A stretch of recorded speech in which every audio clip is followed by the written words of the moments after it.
Shalom Pak Jo, Shalom teman-teman. Hari ini saya akan mempresentasikan tentang Kitab Roma, Surat Roma.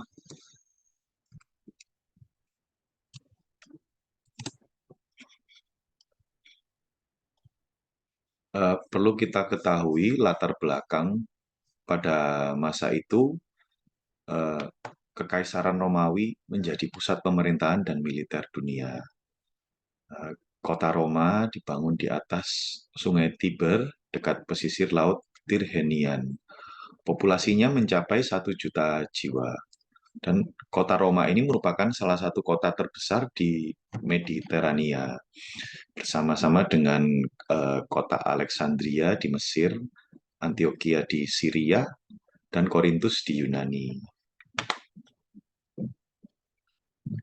Ini uh, peta kerajaan Romawi pada masa itu, dan di sebelah kanannya perjalanan Rasul Paulus pergi ke Roma. Kaisar Romawi sangat dipengaruhi oleh mitologi Yunani. Kenapa dewa-dewa Romawi hampir mirip dengan dewa-dewa Yunani? Mereka menyembah dewa sesuai dengan kebutuhan dan situasi mereka.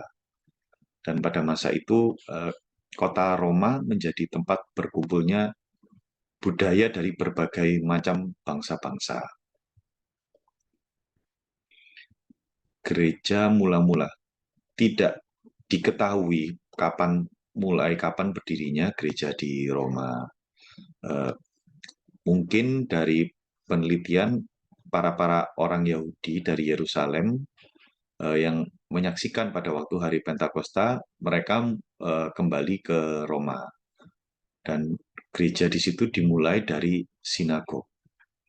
Ada pendapat juga yang mengatakan bahwa gereja di Roma sudah ada sebelum Paulus datang, karena memang pada masanya Roma merupakan kota penting dan tempat berkumpulnya budaya dan orang-orang dari segala penjuru bangsa. Kemungkinan mereka mendengar Injil dari Asia dan Yunani. Slide selanjutnya kita masuk ke introduksi. Kitab Roma ini, Surat Roma ini adalah kitab ke-6 dalam Perjanjian Baru dan merupakan salah satu kitab yang paling banyak dipelajari. Nah, isinya menjawab berbagai macam pertanyaan-pertanyaan doktrinal tentang keselamatan, kedaulatan Tuhan, penghakiman, dan pembenaran oleh iman. Kebenaran Tuhan itu menjadi landasan utama sepanjang surat ini.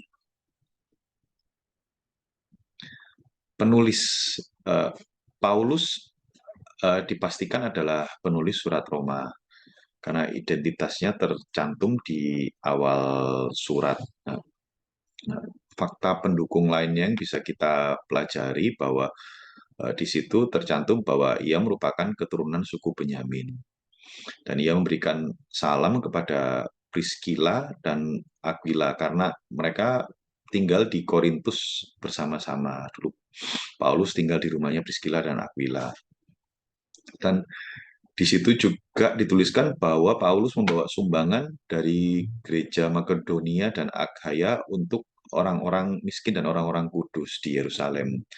Jadi fakta-fakta ini terkonfirmasi sesuai dengan di kitab para rasul dan surat Korintus. Nah, berikut sedikit cuplikan fakta-fakta mengenai Rasul Paulus. Paulus he obtained his citizenship through his father. While Paul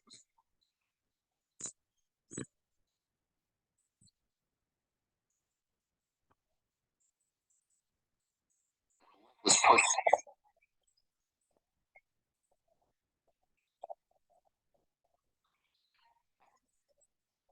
Paul became one of the greatest missionaries of Christianity.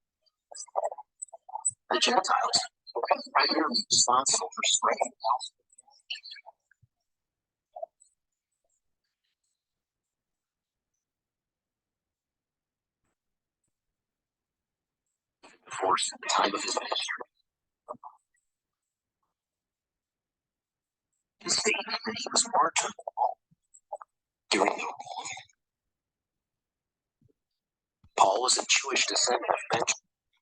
Ya, slide yang berikut penerima. Muncul pertanyaan kepada siapa surat ini ditujukan. Karena Paulus tidak menuliskan kepada gereja-gereja di Roma.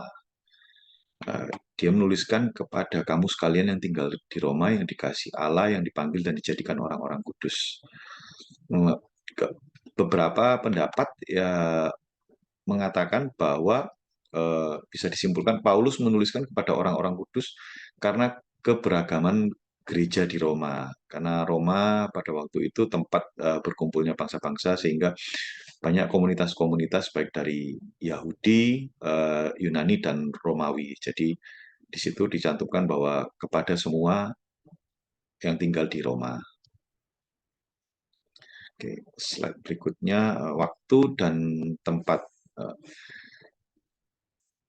Meskipun Paulus tidak menyebutkan di mana ia menuliskannya, tapi bisa diketahui bahwa Febe membawa surat dari Kenkrea ke Roma. Nah, dan bisa dalam fakta sejarah bahwa Kenkrea itu adalah kota pelabuhan di Korintus. Dan di situ juga dicantumkan bahwa ada salam untuk Gaius dan Erastus, sedangkan Gaius itu adalah seseorang yang berasal dari Korintus, bisa dikonfirmasi di Kitab Para Rasul, dan Erastus adalah pejabat publik di Korintus. Nah, untuk tahun penulisan diperkirakan antara 57 dan sampai 58 sesudah Masehi. Dan di awal musim semi. Karena pada waktu itu surat ini ditulis di akhir pelayanan Paulus yang ketiga pada masa waktu 3 bulan di Yunani sebelum ia kembali ke Yerusalem membawa sumbangan dari gereja dari Makedonia itu. Nah, setelah dari situ Paulus melakukan perjalanan ke Filipi untuk Paskah dan tiba di Yerusalem pada waktu Pentakosta. Jadi bisa disimpulkan bahwa surat ini ditulis pada akhir musim dingin atau awal musim semi tahun 57 atau 58 sudah Masehi. Nah, ini bisa kita lihat sisa reruntuhan kota pelabuhan itu di Kenkrea. Dan ini gambar dari kota Korintus berdekatan dengan Kenkrea. Tujuan penulisan. Tujuannya Paulus ingin menyampaikan bahwa ia akan mengunjungi jemaat di Roma supaya jemaat-jemaat untuk mempersiapkan kedatangannya dan memberikan pesan tentang Injil kepada jemaat di Roma. Dan tujuan yang ketiga adalah memberikan berita keselamatan mulai dari rencana Allah, rencana penebusan Allah, kejatuhan manusia dalam dosa, dan jaminan kekekalan. Dan tujuan yang keempat adalah karena adanya ketegangan pada masa itu antara jemaat Yahudi dan jemaat dari bangsa-bangsa lain yang mungkin memperdebatkan masalah hukum Taurat antara sunat dan tidak bersunat. Tema dan teologi.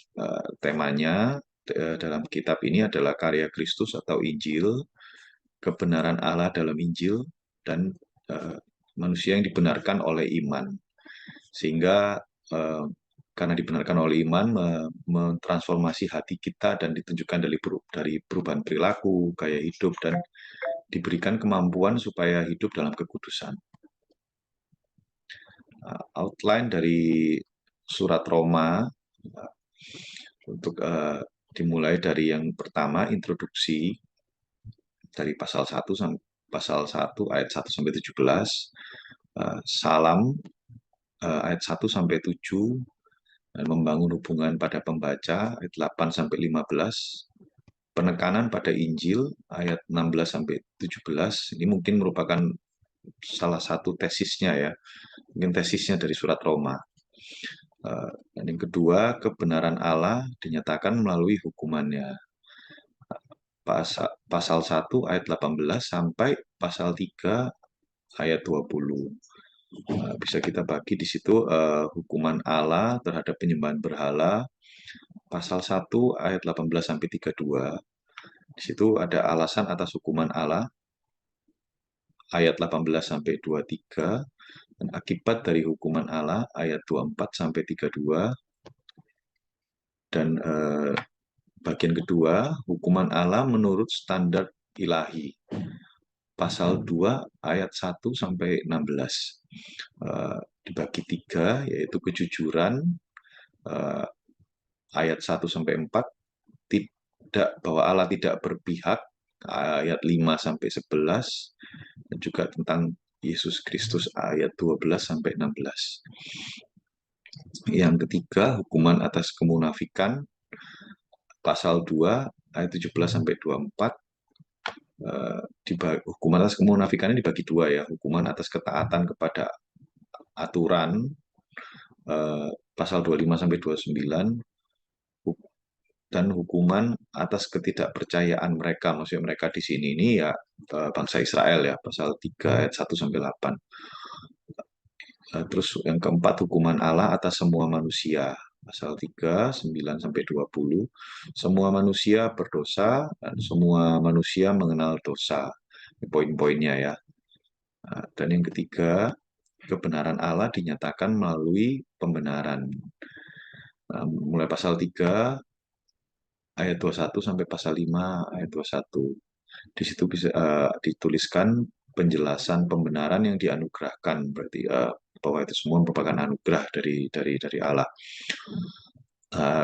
Yang kedua, ilustrasi pembenaran yang dia dianugerahkan. Di situ diberikan ilustrasi, gambaran-gambaran tentang pembenaran, bahwa pembenaran itu dengan iman, bukan dengan perbuatan, dengan iman bukan dengan aturan, dengan iman bukan dengan hukum Taurat, dan dengan iman melalui janji Allah.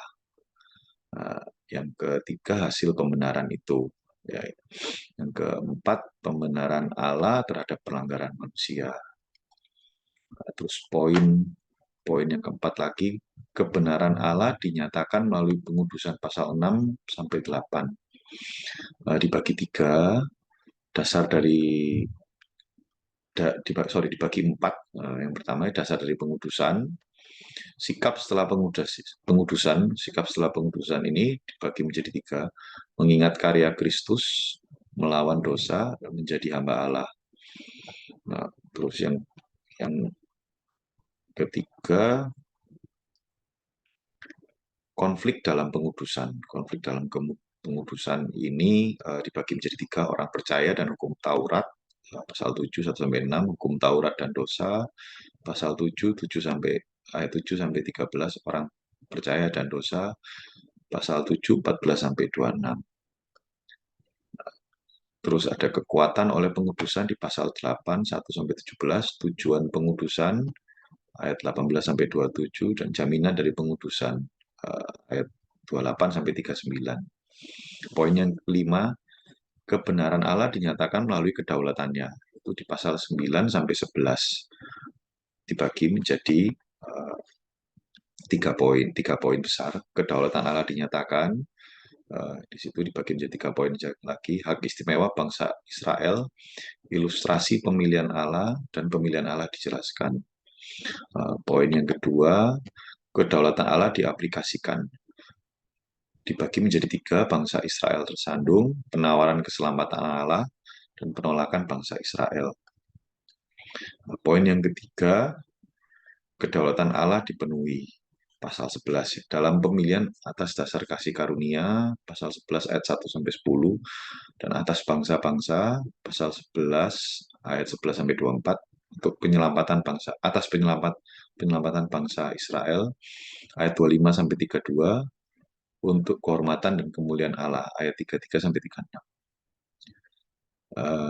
Dan poin yang ke-6, kebenaran Allah dinyatakan dalam kehidupan yang diubahkan. Dibagi menjadi beberapa poin. Persembahan hidup kudus, jadi dalam pelayanan, kita terlibat aktif dalam pelayanan, melayani Kristus dengan tubuh dan hidup kita. dalam kehidupan sosial, dalam kepatuhan terhadap penguasa pada waktu itu. Ditanyakan juga masalah pembayaran pajak kepada bangsa Romawi. Paulus menuliskan bahwa kita harus tetap patuh pada penguasa karena penguasa itu juga sudah ditetapkan oleh Tuhan. Kesadaran terhadap waktu yang semakin dekat, yaitu kerajaan Allah yang semakin dekat.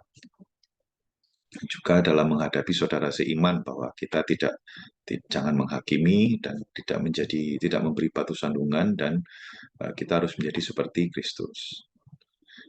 Yang poin yang ketujuh, komentar penutup.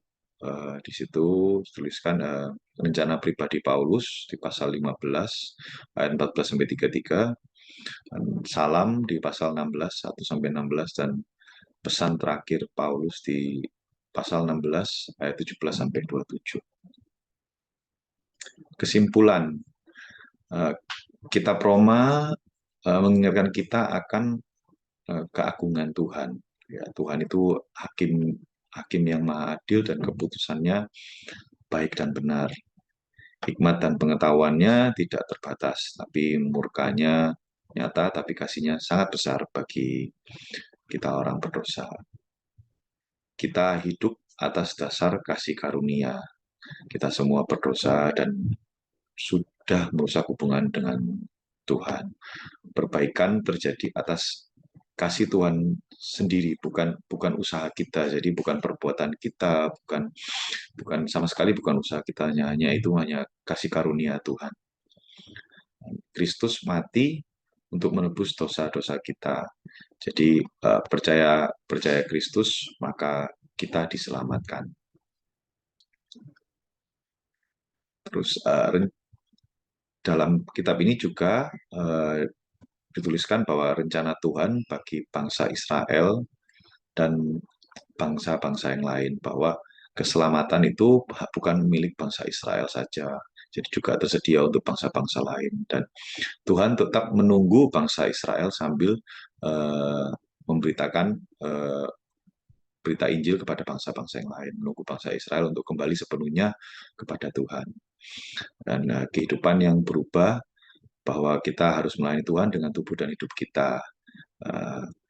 Terus menjadi teladan bagi orang lain karena kita sudah diubahkan dan kita sudah diampuni dan diberikan kasih karunia oleh Tuhan. Sekian, terima kasih atas waktunya untuk mendengarkan presentasi saya.